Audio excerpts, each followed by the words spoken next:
Hey everybody, hope you're well. Well, I would say welcome to Sunny Thursday, but it's not particularly sunny out there right now. I just thought I'd just jump into the group and do a little bit of a live. I went on networking this morning, and there were some really interesting questions being asked, some really interesting thoughts being provoked, and I thought I'd share some of them with you. And in the spirit of being ridiculously positive at the moment, I kind of want to tell you where I kind of see it right now, where we are right now. First off, there is light at the end of the tunnel. It's really interesting to hear that places like Italy are coming out of lockdown, New Zealand are coming out of lockdown, Australia's coming out of lockdown, Spain are looking at doing different things. Germany potentially came out a little bit too soon, possibly going back in. It's really, really interesting. But I would say that, you know, whether you lean politically to the blue or the red or the yellow or the green or the really dark blue up in Scotland, you know, overall we've kind of 26,000 people.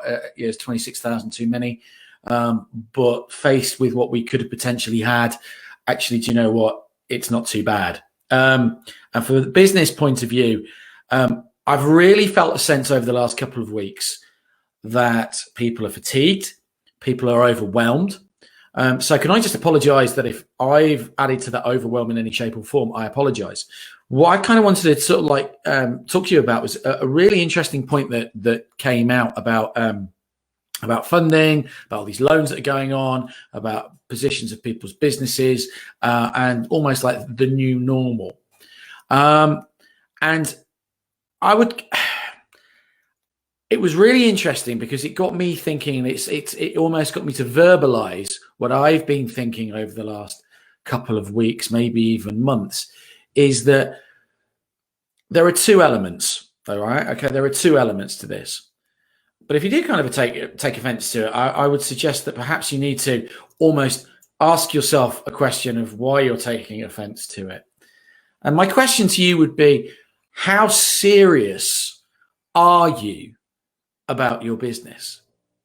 How serious are you about it being successful? How serious are you about it getting a lifestyle that you truly want, that you truly need and can truly get? The reason being is that it's been very, very interesting to see how many people haven't networked. It's been very interesting to see how many people haven't been visible during the current situation. And I'd like you to ask yourself a question: is how visible you have been and proactive you've been during this particular time. Now, if you take offense to that question, there's a reason you're taking offense to that question, in my own humble opinion. And that's for you to consider that perhaps you haven't done as much as perhaps you could have done. Okay. But it kind of leads me on to, when I sort of ask how serious you are about your business, is how you have viewed this experience of this pandemic.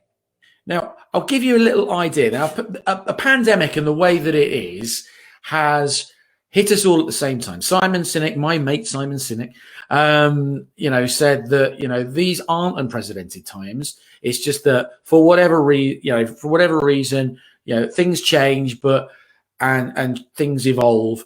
But in this particular case, we're all having to change. We're all having to evolve at exactly the same time, which potentially is unprecedented, I guess. But change in itself is not unprecedented. Okay. If you consider things like he uses Blockbuster an awful lot. Blockbuster was the video store, and then you've got Netflix. You've got Virgin Records, Our Price Records. You could even go to Woolworths and go and buy your records. God, I don't remember Woolworths. And now we consume our music online in different streams on different platforms. Okay, things change. But because of this pandemic, we're all in a similar situation where it's hit us all at exactly the same time. So if you are serious about your business, how has this made you view your business? What lessons have you got from this business. Now, this kind of stemmed, all this thought process of mine stemmed from an argument I had with somebody online. And after 5 comments, I gave up because there's no point in arguing with stupid. When the government first came out and announced its ideas and thoughts behind how it could help self-employed people as well as employed people, there was one particular person who got very upset that he almost couldn't go to the bank cash machine the following day, put his cash card in and take some money out. Okay, that wasn't the government's fault. Okay. Whether you lean to their persuasion or not, the government have moved a lot of mountains, some in the right direction, some perhaps not in the right direction, but they have done things that we would never have expected them to have done. And there's that element of responsibility that we must take as business owners, that we are currently in the situation that we're in.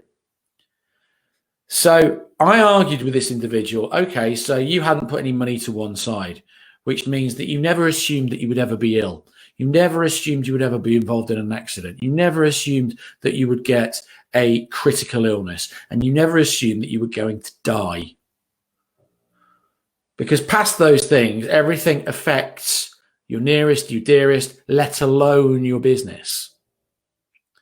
And me personally, I think that some people are going to come out of this damn sight wiser to that element initially. And I hope they do.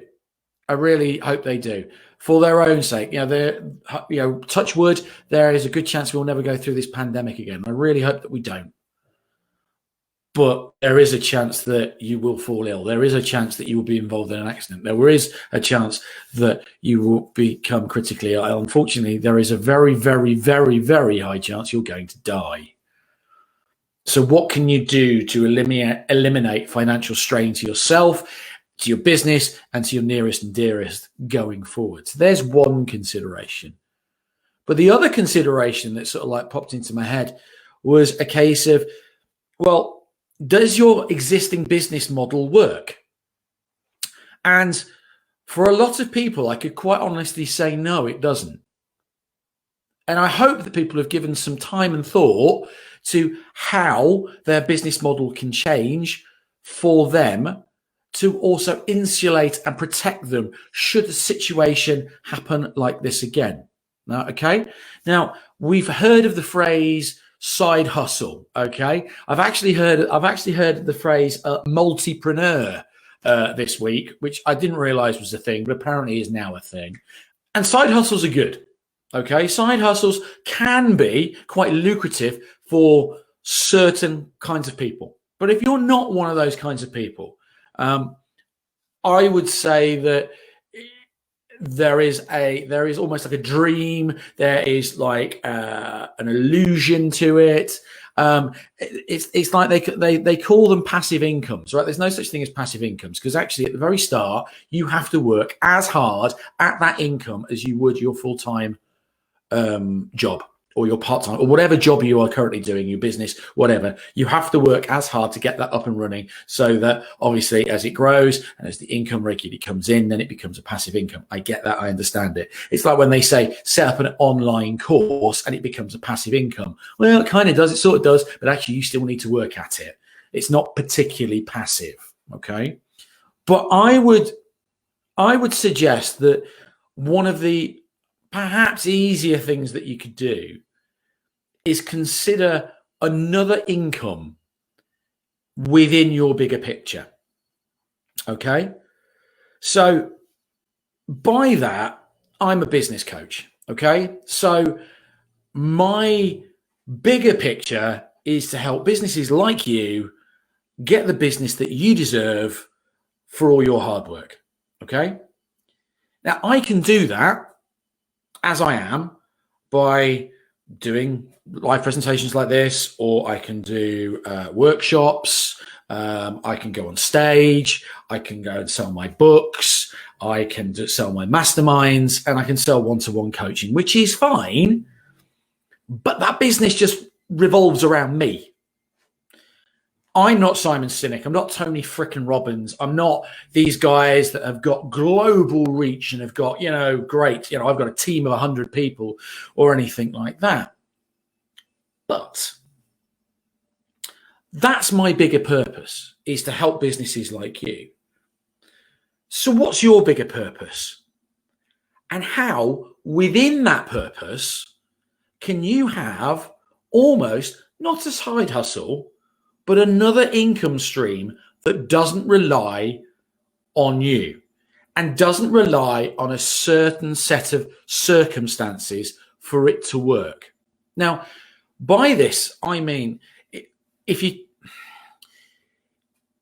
take it into consideration what I've done there, where it is very linear, you've got the blogs, the podcasts, a website, you've then got online stuff, you've then got books, you've then got workshops, you've then got masterminds, you've got one-to-one coaching. That's very, very linear. That's what I would suggest is a value ladder. You start with free, you go to the top end package, and that's great and that's fantastic. Could go above that, but I'm not in that position where I'm not infamous enough to go and do that. But what if there was an income stream that could run alongside that, so that when and if I become unwell or I become critically ill or have an accident, still helps you get the business that you deserve, but for my own financial gain, can still earn me an income? Does that make sense? Okay. There is, and you're kind of seeing the little seedlings of it starting, and it's really quite exciting from where I'm sat. But you'll see more and more. So if you've been following the magazine, I suggest you follow the magazine. But there are seedlings there, and there's now a business plan that partly you can see over my shoulder that's kind of in place and will begin to grow over the next 12 months to 5 years. Okay. So this is something that will run alongside, but it fits within my purpose. Now, for me, that makes perfect sense, because I've often been a guy that's very, very critical of people that will give you more than 2 goals to achieve in any one situation. And the reason being, there is only one of you. You cannot, basically sort of like split your energies all over the place to satisfy those goals, because you can't. If you have too many goals, you'll just end up achieving none of them. Whereas if you've got 2, you can spend half your time achieving one, the other half achieving that. Plus, your subconscious is really aware of the opportunities that could come through because of that. So I would ask you to just have this consideration as an experience from this pandemic. And that is, 1, avoid calling it a side hustle. Otherwise, I'm coming around your house and I'm going to just hurt your pet. All right. Because it's side hustle. The word hustle is never great. It's not a great phrase. It just reminds me of something dodgy. All right. And if you don't want to be associated with something dodgy, don't be dodgy. Okay. But what I would like you to consider was that if you could introduce another aspect of your business that runs parallel to what you do. So, and ask yourself these 4 questions. Does it serve your purpose? Does it serve your mission? Does it serve your vision? And will it serve your unique selling point? So let's just go over those again. Does it serve your purpose? Does it serve your mission? Does it serve your vision? Does it serve your unique selling point? If the answer to all those questions is yes, how much more enthusiastic are you going to be about putting in place and managing it? And that's the aspect that you also need to consider, is management. So the seedling of the idea that I've got is absolutely in line with all of those things. It really, really is. It's absolutely 100% bang on target. But can I manage it? On my own? No, I can't. And this is where I now need to find a team that believes in what I believe in and believes in what I'm trying to accomplish. When I find that team, that parallel to what I do individually will work. But if you take me out of the equation, and this is from a business point of view and a business aspect, and you know I'm going to say black is black and white is white. If I am taken out of the equation because I am unwell, I have been in an accident, I've been critically ill, it will still run. It will still run and still provide an income to me and to those who are involved in the team. Probably more so because the team will be so engaged that actually they will make it work. So it is a collaboration of individuals that run parallel to your business. It's an interesting thought. And I'd really, really genuinely appreciate your ideas, your thoughts, and your comments on it. Because this is nothing new, but perhaps it's a different perspective. And in certain situations, you have to have a different perspective. You have to learn from lessons that we've been given. And if you think you haven't been given a lesson in the current global situation, you've been lying underneath a rock or watching too many Netflix box sets. But have a think. Genuinely, have a think. And I would be really, really interested in your comments and your views. Pop them in the box below. I'd really, really appreciate it. I am Mark Ford. I am your best kept business secret. And I'll see you guys really, really soon.